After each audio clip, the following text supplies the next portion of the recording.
The blackwood forest stretched before me like a dark wall of green and shadow, its ancient pines reaching toward a grey October sky. As an acoustic ecologist, I'd studied forests worldwide, but something about this place was different. Even from the dirt parking lot where my old Subaru sat loaded with equipment, I could sense it. My name is Lily Webber, and I've spent the last 6 years recording and analysing forest soundscapes. When the university approved my research grant to study the unusual acoustic properties of Blackwood Forest, I thought I'd hit the professional jackpot. The locals in Pine Haven called it the quiet zone, and preliminary studies suggested abnormal sound propagation throughout the area, perfect for my dissertation. What those studies failed to mention was the way the silence felt alive. I shouldered my basic recording kit and checked my watch. 4:15 p.m. With sunset coming early this time of year, I had about 2 hours to set up my first monitoring station. The Forest Service had given me access to an old ranger cabin about a mile in which would serve as my base of operations for the next 6 months. You'll want to be out before dark. Tom at the general store had warned me that morning, his weathered face creasing with concern as he rang up my supplies, especially up by the old growth section. Ain't natural. What happens to the sound up there? I'd smiled politely, used to local superstitions. Every small town had its folklore, its cautionary tales meant to keep visitors from wandering too far into their woods. But as I followed the overgrown trail toward the cabin, I began to understand what he meant. The normal forest sounds, bird song, rustling leaves, the crunch of my boots on fallen pine needles seemed to fade in and out like a badly tuned radio. I'd walk through patches where my footsteps suddenly went quiet, as if I were stepping on foam instead of the hard-packed earth. Then, just as suddenly, the sound would return to normal the first time it happened. I stopped and deliberately scuffed my boot against the ground. Nothing, not even the whisper of fabric from my movement. My heart began to beat fast, and I could feel its rhythm in my throat, but I couldn't hear my own breathing. I fumbled for my digital recorder and hit the record button, watching the input levels. The meter showed nothing but background noise, far lower than what should be present in even the quietest forest. I spoke into the microphone. October 12th, 4:32 p.m., approximately half a mile into Blackwood Forest, experiencing unusual acoustic dampening. When I played back the recording, my voice was there, but seemed to cut in and out, certain words missing entirely, as if they'd been surgically removed. A chill ran down my spine. Despite the relatively mild temperature, the ranger cabin appeared ahead, a solid structure of logs and stone that had weathered decades of Pacific Northwest winters. It looked exactly like the photos in my briefing packet, except for the symbols carved into the doorframe. They appeared old, the edges softened by time, forming patterns that seemed almost familiar but impossible to place. I set down my equipment and dug out the keys I'd been given by the Forest Service. As I did, a sound reached me that seemed wildly out of place. Children's laughter echoing from deep within the forest. I froze, key hovering near the lock.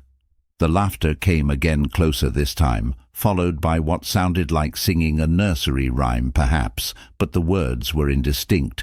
Everything I knew about sound propagation and forests told me this was impossible. Sound doesn't carry this way through dense trees, and I hadn't seen any signs warning about nearby camping areas or hiking trails. "Hello," I called out. My voice seemed to stop dead a few feet in front of me, as if hitting an invisible wall. The singing stopped. The forest fell into a silence so complete it made my ears ring, even. The ever-present whisper of wind through pine needles had ceased. I quickly unlocked the cabin door and hurried inside, slamming it behind me. The sound of the door hitting the frame echoed normally within the cabin's walls, and I let out a shaky breath, scientific training warred with instinct, as I tried to rationalize what I just experienced. Sound doesn't just stop, It can be absorbed, reflected, or transformed, but the way it simply vanished out there defied everything I knew about acoustics. The cabin's interior was basic, but well-maintained: a main room with a small kitchen area, a bedroom off to one side, and office space that would serve as my research station. As I began unpacking my equipment, I found myself repeatedly glancing at the windows where the forest had grown noticeably darker. I set up my primary recording array. 4 high-sensitivity microphones arranged in a tetrahedral pattern connected to a multi-channel recorder that would capture even the slightest sound. The baseline readings I got were bizarre. Even accounting for the cabin's insulation, the ambient noise level was far below what it should be as darkness fell. I discovered another peculiarity: my cell phone showed no signal. Despite the signal booster I'd installed on the cabin's roof, the satellite phone provided by the university produced nothing but static. I was effectively cut off from the outside world. I told myself this was fine. I had supplies, emergency gear, and a detailed check-in protocol with the local ranger station. But as I lay in bed that night, listening to the absolute silence pressing against the cabin walls, I couldn't shake the feeling that I'd stepped into something far stranger and more dangerous than a simple acoustic anomaly just before sleep took me.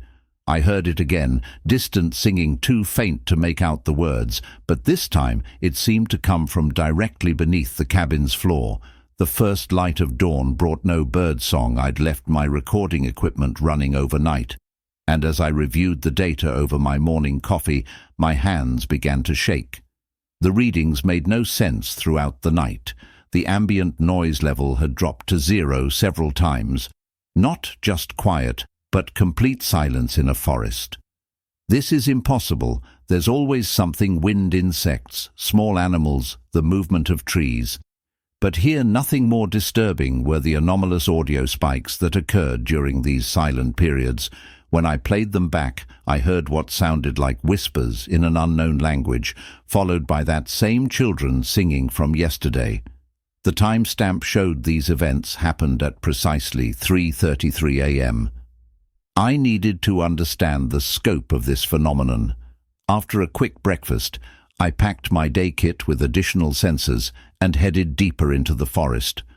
The morning fog clung to the trees, creating corridors of grey between the massive trunks. I marked my trail with surveyor tape, though the GPS unit on my belt provided some comfort. About 2 miles in, I found the first dead zone. One moment I was walking, normally the next it was like someone had pressed a universal mute button. The transition was so abrupt I stumbled. Taking out my notebook, I began documenting everything. Dead zone, approximately 30 feet in diameter. Perfect circle temperature drop of 15 degrees Fahrenheit within the boundary. GPS signal lost. Watch stopped at 10:27 a.m. As I bent to collect soil samples, something caught my eye. Half buried in the loam was a small tape recorder, the kind popular in the 1980s. Its casing was pristine, despite obvious age, with no signs of rust or decay. When I picked it up, it felt wrong: too heavy, too cold. The real shock came when I checked my watch after leaving the dead zone. It read 11:45 a.m. Somehow I'd lost over an hour. Returning to the cabin, I found a manila envelope had been slipped under my door. Inside were photocopied page from old local newspapers. Pine Haven, Herald, June 15th, 1962. Local teen missing in Blackwood Forest, Thomas Mackenzie. 17 reported his younger brother Michael. 15 missing after the boy failed to return from a hiking trip. Search efforts have been hampered by unusual equipment malfunctions. Pine Haven. Herald, June 16th, 1985. 3 researchers vanish while studying forest fen. PHA University team investigating acoustic anomalies in Blackwood Forest declared missing after 2 weeks without contact. There were more articles dating back to the 1940s. Every 23 years, like clockwork, people disappeared in these woods. The most recent case was in 2008, which meant I did the math in my head. 2008 plus 23 equals 2031. This was 2024. We were due for another cycle. The old tape recorder sat on my desk, seeming to mock me. My scientific curiosity warred with an instinctive dread in the end. Curiosity W. I popped open the compartment. The batteries showed no corrosion-looking factory new. Despite their age, I pressed play at first, just silence. Then a young male voice, presumably Michael Mackenzie. Testing. Mom got me this for my birthday. Pretty cool. Anyway, I'm about 2 miles into Blackwood, near the old stone circle. There's something weird about the way sound works here. When I snap my fingers, the audio cut out for exactly 3 seconds. Can't explain it. Wait, does anyone hear that? Singing hello is someone. The recording dissolved into static, then silence. But beneath that silence, almost at the edge of hearing, was a rhythm. Not quite music, not quite language, but something and wrong. A knock at the cabin door made me jump. The sun had set without my noticing, and the temperature had dropped considerably through the window. I could see a figure standing on my porch. Tom, from the general store, his face grave. "Miss Webber," he said when I opened the door, "we need to talk about my brother Michael and why you need to leave these woods before history repeats itself." Tom's hands trembled as he cradled the cup of coffee I'd given him. The cabin, silence seemed to PR against us, broken only by the occasional creak of old wood settling. "I was 17 when it happened," he began. "Michael was always the curious one, had to know how everything worked. When he first noticed the quiet spots in the forest, he became obsessed, started spending every free moment out here with that tape recorder." Tom glanced at the device on my desk, his face paling. That's his. Where did you find it?" I explained about the dead zone, watching his reaction carefully. The articles mentioned equipment malfunctions during the search. What kind? Everything. Electronic just stopped. Compasses spun in circles. Even the dogs wouldn't go near certain areas. They'd just sit and howl. He leaned forward, voice dropping. But that wasn't the worst part. We kept hearing him for days after he disappeared. We'd hear Michael calling for help. The voices, always LED, deeper into the forest. I retrieved my laptop and showed him the audio spikes from last night. As the whispers played, Tom's eyes widened in recognition. That's what we heard in the stone circle right before he stopped. Abruptly, "Have you been to the circle?" Yet I shook my head. Don't. The indigenous people who lived here called it the Silence Door. Their legends say it was built to keep something in, not out. They abandoned this whole area centuries ago. I pulled out the newspaper articles. These disappearances every 23 years. What's the connection? The lunar cycle. Tom replied, every 23 years. The moon hits a specific position, relative to the stone circle. The tribe stories mentioned a hungry moon that opened doorways. We thought it was just mythology until Michael, a sudden drop in air pressure, made my ears pop. Outside the forest had gone completely still. Tom stood so quickly he knocked over his coffee cup, but neither of us heard it shatter. "It's starting again," he whispered. "The awakening." The temperature plummeted. Frost began forming on the inside of the windows, creating patterns that matched the symbols carved into the doorframe. My recording equipment's displays flickered and died. Then we heard a child's voice singing that same eerie melody I'd heard before, but this time I could make out the words, "Round and around the circle stands, built by ancient forgotten hands when the hungry moon grows high. Listen close and you will die." The singing wasn't coming from outside, it was rising from beneath the floorboards. Tom's face had gone ash in. "We need to leave now." "But my research, your research is exactly what they want every 23 years. They lure someone in, someone curious, someone who will study the phenomenon and help it grow stronger." He grabbed my arm. "The silence isn't just stopping sound, it's stopping time itself, and it's spreading a loud crack. Split the air. The first real sound we'd heard in minutes. The floorboards were beginning to separate, revealing not dirt or foundation beneath, but an impenetrable darkness that seemed to swallow all light.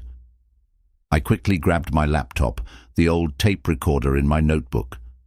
As we rushed outside, I noticed the darkness between the trees had grown thicker, more absolute.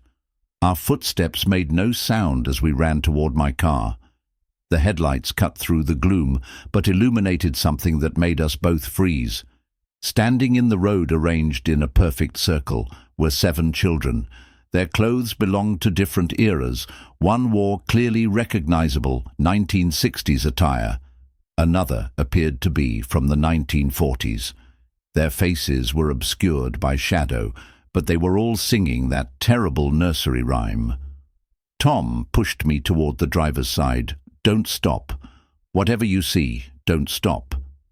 I gunned the engine, but no sound came from it. The car moved forward anyway, against all logic. As we passed through the circle of children, they turned to watch us. In the rearview mirror, I saw their eyes reflect the tail lights like cats. We didn't speak until we reached the main road, where sound suddenly returned with an almost painful intensity. Tom slumped in his seat, looking decades older. "They'll keep calling you back," he said quietly. "Once you've heard the silence, it never lets you go. I've been fighting it for 60 years. What do? We find the others, the survivors from previous cycles, because if we don't stop at this time, the silence will keep spreading until it swallows everything in my pocket." Michael's tape recorder clicked on by itself, playing that haunting song one more time before falling silent forever. The Pine Haven Library was housed in a Victorian mansion that had seen better days at 8 a.m. Tom and I sat in the archive's basement, surrounded by dusty boxes and the smell of old paper. My laptop displayed a map of the forest with marked locations of the dead zones I'd found. "Here's what we know," I said, spreading out photocopied articles. 1939, 2 hikers vanish. 1962, Michael disappears. 1985, 3 researchers. 2008, a Forest Service employee and 2 campers, each incident expanding the affected area.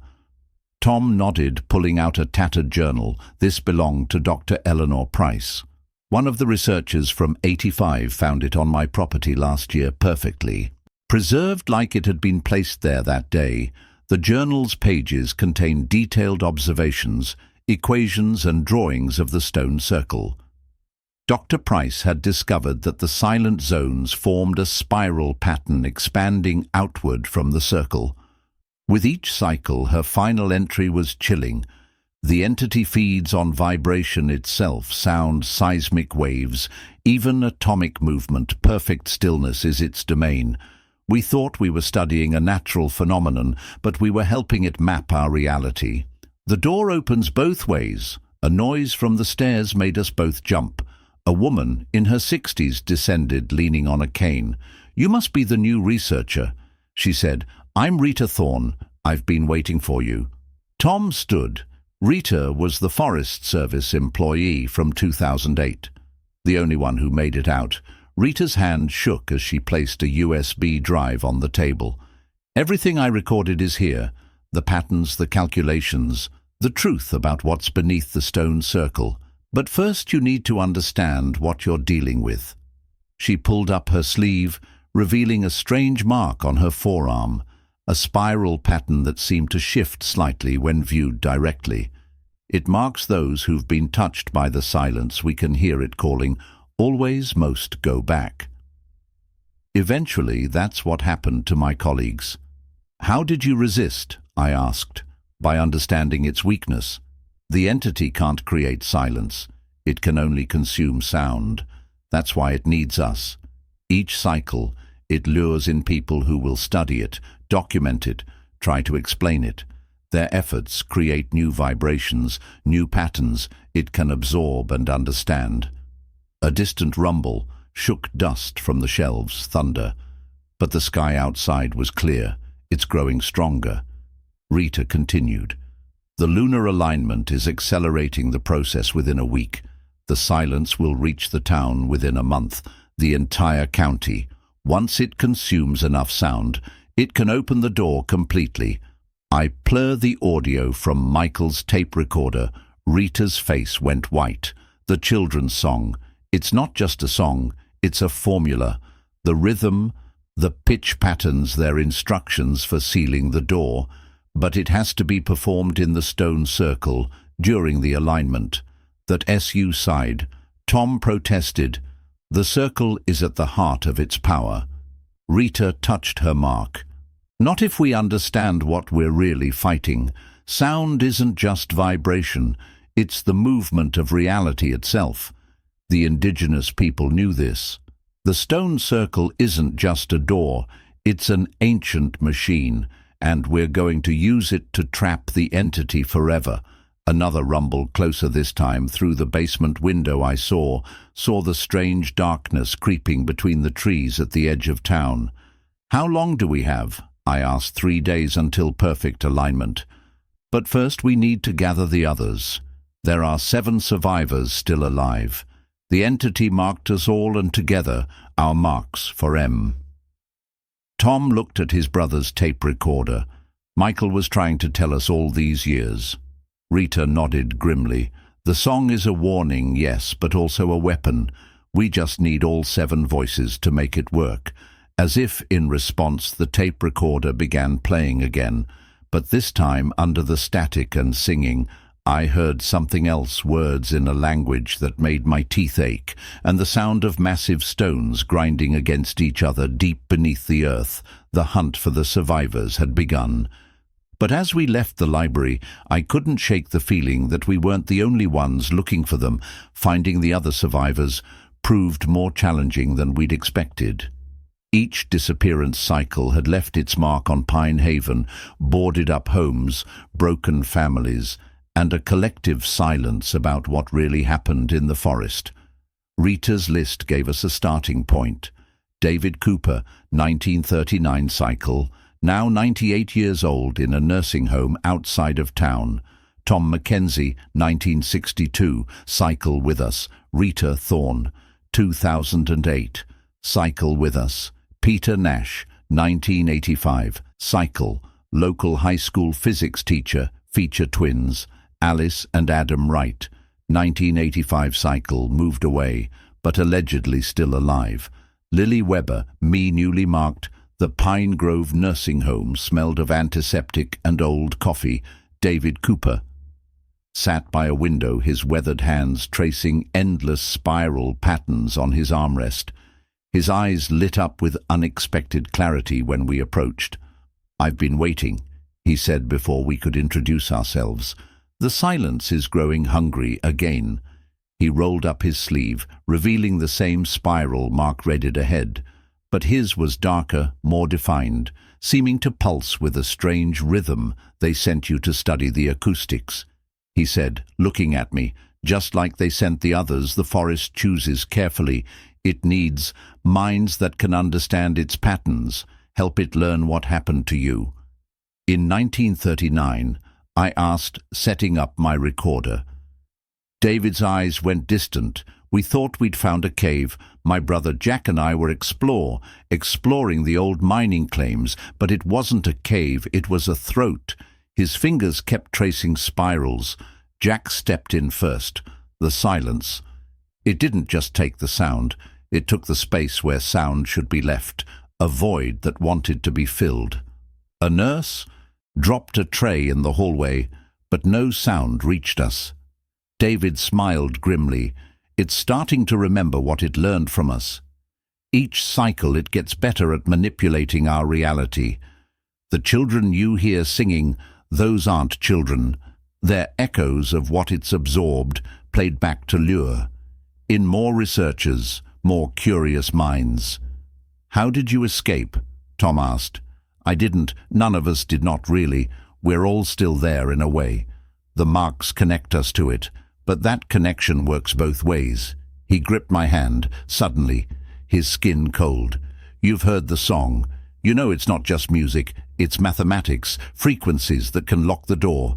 Rita stepped forward. "We need your help. David." All 7 voices. "6," he interrupted. "Alice Wright died last night. I felt it." The entity pulled her back in. "Adam won't last long without her. The twins were always connected. You need to find him quickly."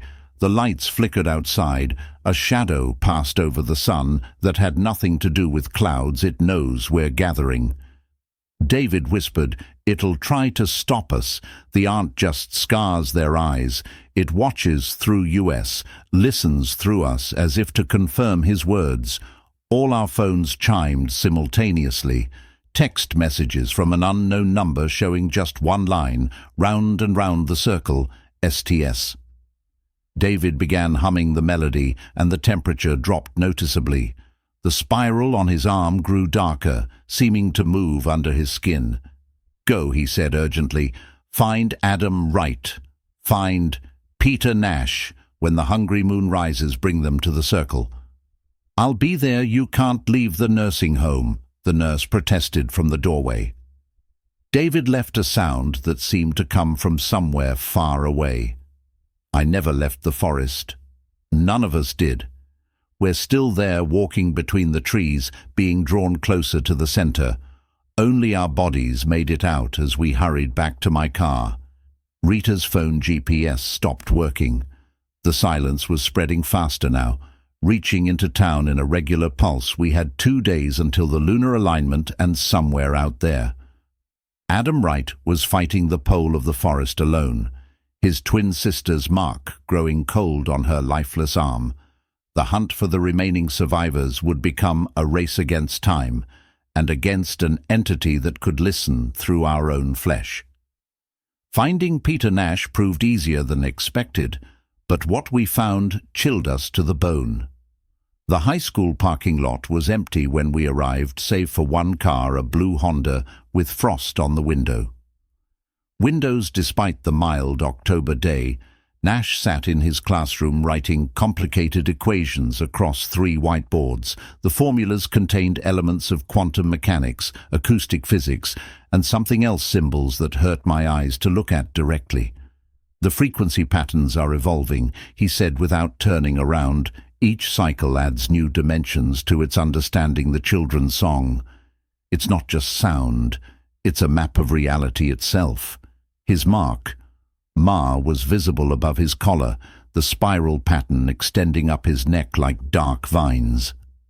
Rita grabbed my arm in warning. Nash's eyes, when he finally faced us, were completely black. "You're too late," he said. But the voice wasn't entirely his. It carried echoes of other voices, including what I recognized as Michael Mackenzie's. "The right girl is already gone. Her brother will follow. The 7 will not gather." Tom lunged forward, grabbing Nash's shoulders. "Fight it, Peter. You helped contain it into 85. You know the song's true purpose." Nash's expression flickered, humanity briefly returning to his eyes. Adam Wright, is at the old fire tower. Hurry, I can't hold it back much longer. Come with us." Rita pleaded. "No." Nash turned back to his equations. "I have to finish this. The mathematics. Their beautiful, perfect silence isn't the absence of sound. It's the absent sense of possibility itself. A void that consumes probability." The temperature plummeted. Frost patterns spread across the classroom, windows forming familiar spirals. Nash began to hum the children's song, but distorted wrong, the mathematical precision of it, twisted into something that made my teeth vibrate. We ran the fire tower, stood 3 miles from town, overlooking Blackwood Forest. The silence hit us a 1/4 mile out, not imp patches anymore, but in a solid wall. Beyond it, even the sunlight seemed dimmer. Adam Wright huddled in the tower's base, rocking back and forth. The spiral mark on his arm was black and weeping a clear fluid that moved against gravity. "Alice," he whispered as we approached. "She called me home, called us both. But I can't. I won't." His eyes were normal, but filled with a terror I'd never seen before. She died, fighting it. The song, we almost understood it. And 85. The indigenous people built the circle as a tuning fork. Reality resonates at certain frequencies, the entity. It's looking for the right frequency to stop everything, all motion, all possibility. Rita knelt beside him, showing her own mark. "We need your voice, Adam, all 7 to seal the door. 6, he corrected. "Nash is gone, look." He pointed toward town. A column of perfect darkness had engulfed the high school within. I could see equations floating in the air, glowing with an anti-light that hurt to look at it. Took him completely, used his knowledge to evolve. "We have to hurry." Adam struggled to his feet. "The alignment is accelerating. Time moves differently in the silence now. We might have hours, not days." The drive back to town was surreal. Patches of silence had merged into flowing rivers of void, cutting off entire streets. People were beginning to notice cars stopped at invisible barriers. Phones dead. The air growing colder. We regrouped at the library with David Cooper, who'd somehow arrived before us, despite being miles away at the nursing home. He seemed different now, more present, as if proximity to the entity had awakened something in him. The circle at midnight, he said, "The hungry moon will be directly overhead, but we need a 7th voice to replace Nash and Alice. The resonance requires 7 points. I know where to find one." Tom said quietly. The tape recorder, Michael's voice. "The entity has been using it to mock us, but we can use it against it." As darkness fell, the silence spread faster. The forest seemed to be breathing, pulsing with waves of void that consumed sound, light, and possibility itself. Nash's equations burned in the sky above the school, solving themselves in patterns that threatened to crack reality itself. We had hours left to prepare, racing against an intelligence that had spent decades learning our mathematics, our physics, our very concept of reality, and had found them all wanting. The hungry moon began to rise, and somewhere in the darkness, children that were not children began to sing the moon. Rose bloated and wrung its light, somehow dark around the edges by 11 p.m. Half the town lay in patches of absolute silence. Cars sat abandoned on Main Street, their headlights illuminating waves of void that moved like oil on water. We gathered our equipment in the library basement. David's ancient tuning, forks, Rita's frequency analyzer, Adam's twin journals one, his one, Alice's, Tom's brother's tape recorder, and my laptop containing all the acoustic data I'd gathered. The patterns were clear now. The entity hadn't just been studying sound, it had been studying us, studying it. The stones align at midnight. David explained, laying out a map covered in spiral patterns. The circle acts as an amplifier.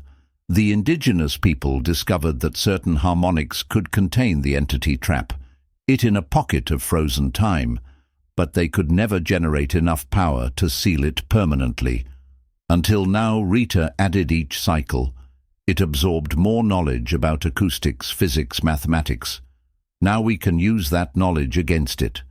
Adam hadn't spoken for hours, but his mark had spread visibly, the spiral pattern now covering most of his arm. Alice understood at first. He whispered, "The song isn't just instructions, it's a key. The children's voices are fragments of reality. It couldn't quite digest, echoes of possibilities it tried to consume." We loaded everything into Rita's SUV, the largest vehicle we had. The drive to the forest's edge was tense. Patches of silence had grown so large we had to take back roads, watching for the telltale distortion in the air that marked void zones. The forest had changed. The trees seemed to bend away from the stone circle, their branches creating spiral patterns against the dark sky. The temperature had dropped below freezing, frost creating complex mathematical patterns on every surface. As we hiked toward the circle, I noticed something horrifying. The silent zones weren't just taking sound anymore, they were taking time itself. Leaves hung suspended in mid-fall. A startled deer stood frozen between steps, its eyes wide with terror. Then we saw the children.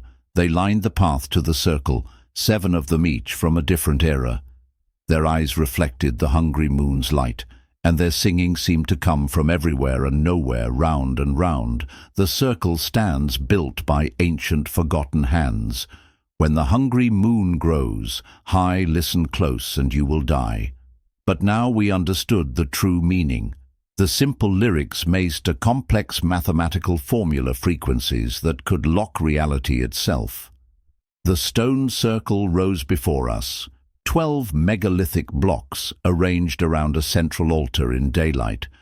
It might have seemed primitive under the hungry moon. We could see the true complexity of its engineering. The stones were covered in spiraling patterns that matched our marks, and they seemed to pulse with a deep, subsonic rhythm. "It's ready," David said, his voice distant. "The entity will try to stop us once we begin. We'll have one chance." We took our positions. David, Rita, Adam, Tom and me in a pentagram pattern. The tape recorder would provide Michael's voice from the altar stone, and the 7th point, a figure emerged from the darkness. Peter Nash. His eyes completely black equations floating around him like a halo. "Did you think I was lost?" His voice carried echoes of every person the entity had ever taken. "I understand now. Perfect silence. Perfect stillness. The end of all vibration, all possibility. Why resist it? Be behind him." The void was gathering a wall of absolute darkness that consumed everything it touched. The hungry moon reached its apex, and the stones began to sing. The stone song was like nothing in nature, a harmonious frequency that made reality itself shiver. Our marks burned in response, the spiral patterns writhing beneath our skin. Nash stepped into the circle, his black eyes reflecting impossible equations. "You brought the knowledge I needed." The entity spoke through him, decking aids of research, sound waves, quantum mechanics, the mathematics of reality itself. "Let me show you what I've learned." The void surged forward but stopped at the circle's edge. The ancient stones held it back, their embedded patterns glowing with a pale blue light. "We had minutes at most now," David shouted. Tom pressed play on the tape recorder, and Michael's voice joined ours as we began to sing. Round and round the circle stands. The effect was immediate.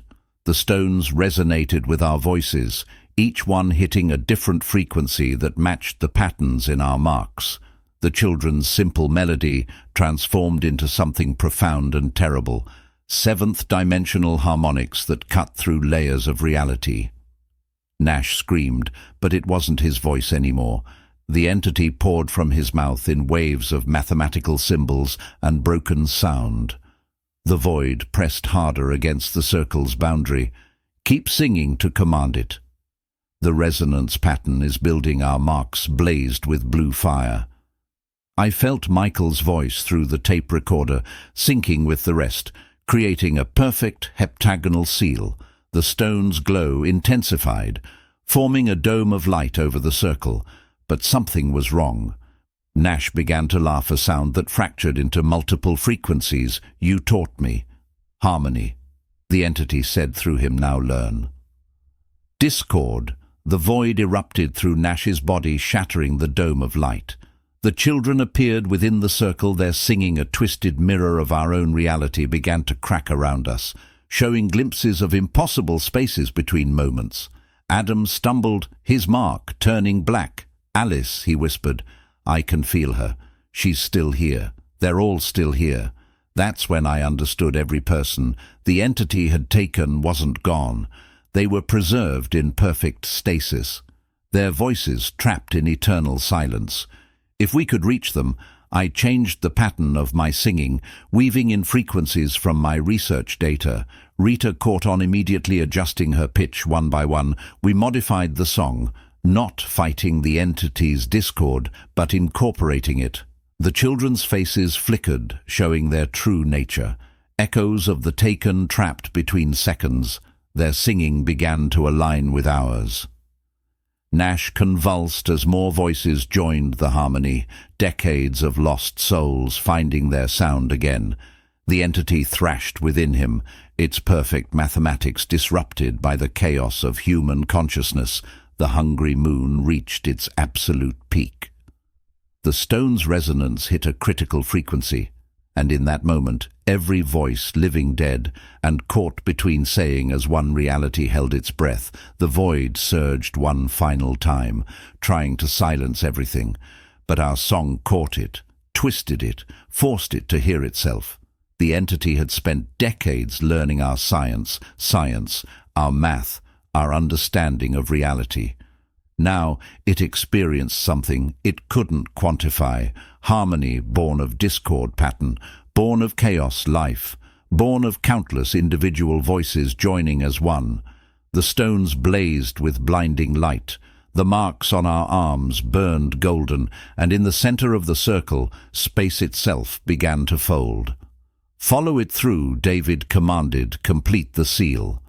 Nash's body arched impossibly as the entity tried to escape, but it was too late.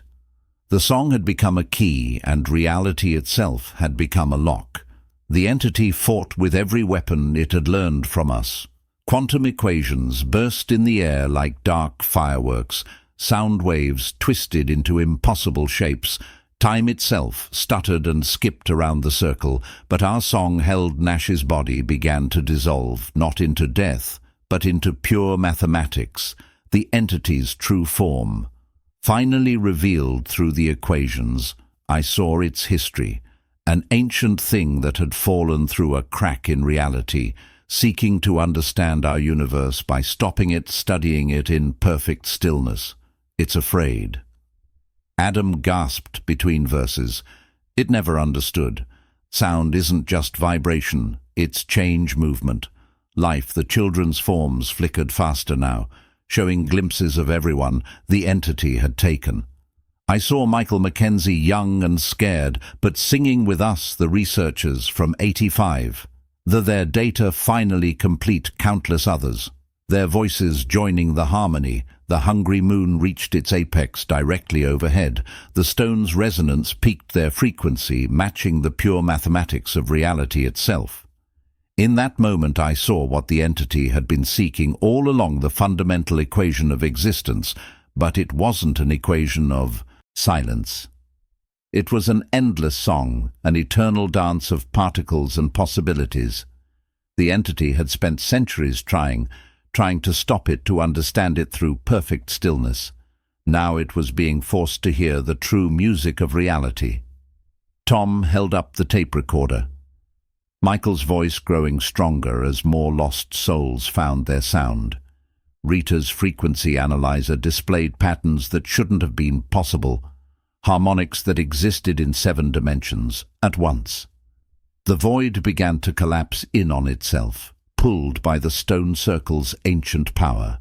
Our marks burned gold, then white, then ultraviolet. The entity thrashed in its mathematical form, trying to escape the song that had become its prison. Now David commanded the final verse. We sang the last lines, but not as the simple children's rhyme. It emerged as a complex equation expressed in pure sound, the knowledge of centuries compressed into harmony. Listen close, and you will die. But the word die became something else. A tone that meant transformation, changed the endless cycle of reality itself. The entity had sought to create perfect silence, eternal stillness. Instead, it became part of the very thing it had tried to stop. The stone's light reached impossible brightness. The hungry moon seemed to sing with us, and in the center of the circle where Nash's body had stood, reality folded in on itself. The void collapsed, taking the entity with it as it vanished. It left behind one final equation, not of silence, but of sound, not of death, but of life. The children smiled, their forms resolving into pure light, and faded away. The marks on our arms flared one last time, then dissolved into ordinary scars. The stone circles glowed dim to a faint luminescence that pulsed in time with the universe's own heartbeat. In the sudden natural silence, we heard something beautiful, a whippoorwill's call, then crickets, then the wind in the trees, normal sounds returning to a forest that had been held in unnatural quiet for too long. But our work wasn't quite finished as the void collapsed. It had left behind echoes, pockets of distorted space-time that needed to be resolved. And in those echoes we could still hear voices calling for help. The sun would rise soon on a changed world. We had sealed the door, but now we had to help those who had been trapped behind it find their way home. The first light of dawn revealed what the night had changed. The stone circle no longer felt wrong. Instead, it hummed with a gentle resonance that matched the natural frequency of the forest. The hungry moon had set, leaving behind a sky that seemed somehow more vibrant, as if reality itself had been renewed. Peter Nash's body was gone, but he wasn't lost as the void collapsed. It had released those it had taken, not into our space-time, but into the echoes. They existed now in quantum superposition, caught between moments. Our task was to help them find their way back. The echoes are like ripples in reality, Rita explained, checking her instruments. Each one contains fragments of those who were taken. We can use sound to guide them home. Over the next few days, we worked systematically through the forest. The dead zones were gone, but they left behind patches where time moved strangely. In these spaces we could hear voices, researchers working on equations that no longer existed, hikers walking trails that had changed decades ago, children playing games with rules learned from an entity that now sang with the universe instead of trying to silence it. Tom spent hours at each site, playing Michael's tape recorder. The familiar voice often drew out others like a beacon, calling them back to normal. Space-time, some we could save completely. They emerged confused, but whole, carrying memories of an eternal moment, where all possibilities existed at once. Others we could only partially recover. They existed like quantum ghosts, visible at certain frequencies, audible only when the wind blew right. The Price research team chose to stay that way. They had learned too much about reality's underlying nature to fully return to normal existence. Instead, they became part of the forest's new harmony, their equations helping to maintain the seal on the entity's prison. David Cooper passed away peacefully a week after the sealing. We found him in his nursing home room, a smile on his face, his spiral scar transformed into a perfect expression of the universe's fundamental frequency. See, his last words were, "I can hear it all now, it's beautiful." Adam Wright recovered slowly, the loss of his twin sister, a wound that would never fully heal. But in the echo spaces he sometimes heard her voice, teaching him new songs that existed in frequencies humans had never explored. Before he became the forest's guardian, mapping the places where reality had been stretched thin, ensuring no other entity could ever use them as a door. The forest changed too. The tree grew straighter, healthier, as if freed from an ancient burden.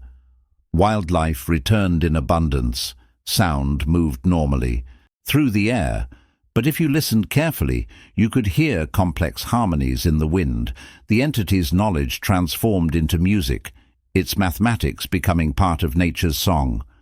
I stayed in Pinhaven, converting my research into a new field of quantum acoustics. The university didn't quite understand my papers about sound's role in maintaining reality's coherence, but other marked survivors around the world reached out. We formed a network monitoring places where the boundaries between silence and song grew thin. The children never appeared again, but on very quiet nights you can still hear echoes of their rhyme. It's different now, not a warning, but a celebration of sound, motion, and endless possibility. The forest remembers its time in silence, but it chooses to sing sometimes walking near the stone circle at twilight. I hear impossible harmonies, the entity itself transformed and transforming, learning to dance with the universe it once tried to freeze. My scar tingles in response, reminding me that I'm part of that dance too. After all, in a universe of infinite sound and possibility. Even the deepest silence is just a rest between songs.